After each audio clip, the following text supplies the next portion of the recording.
Darren Williams and Denise Ondroff are two of U.S. businessman Morgan Williams's 4 children. Williams was the longtime head of the U.S.-Ukraine Business Council and passed away in June. It was only after their father's death that the children learned how important their father was to many Ukrainians. After the Iron Curtain fell in the late 1980s, my father started working in international agricultural development in the former Soviet republics. And he really fell in love with Ukraine when he visited there. For years, Williams promoted business between the United States and Ukraine. During that time, he learned of the Holodomor, a famine deliberately caused by Soviet leader Joseph Stalin in 1932 that resulted in the starvation death of millions of Soviet citizens. He began collecting artwork about the famine, and today this collection includes more than 500 items. And he fell in love with the people, and he learned about the Holodomor and the injustices of the Holodomor and wanted to tell that story, and began collecting artwork in the mid-1990s and then encouraging artists and meeting with artists to write more poetry, do more art related to the Holodomor to tell the story to the world.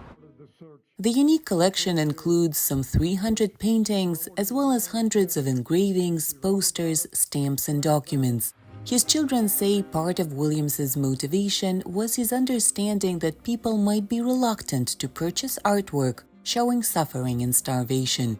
Williams's children, together with the U.S.-Ukraine Business Council, donated the collection to Ukraine's National Museum of the Holodomor genocide in Kyiv.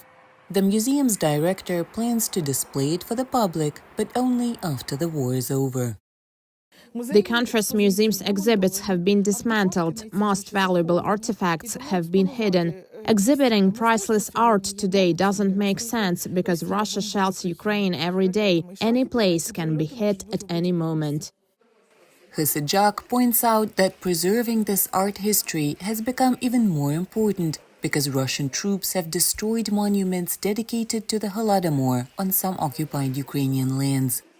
Such monuments were destroyed in Mariupol, Luhansk, Melitopol and Berdyansk regions. Morgan Williams's daughter, Denise Ondroff, says there is one painting that has made an especially lasting impression on her. There's one particular piece that means a lot to our entire family because the artist dedicated it to our father. It's a picture depicting the tree of life, but within that, really the tree of death, with people through the center of the tree with their arms held up wide like the leaves of the tree, which is actually in the shape of the country of Ukraine. So for us, the acknowledgement of our father and his passion for Ukraine and this particular, travesty in their history, but also just the emotion it provokes for all that were impacted, just makes it so powerful. A special service dedicated to Morgan Williams was held in Washington to remember this man who promoted Ukraine and also helped preserve its collective memories. For Hanna Tverdokhlib in Washington, NRI's VOA News.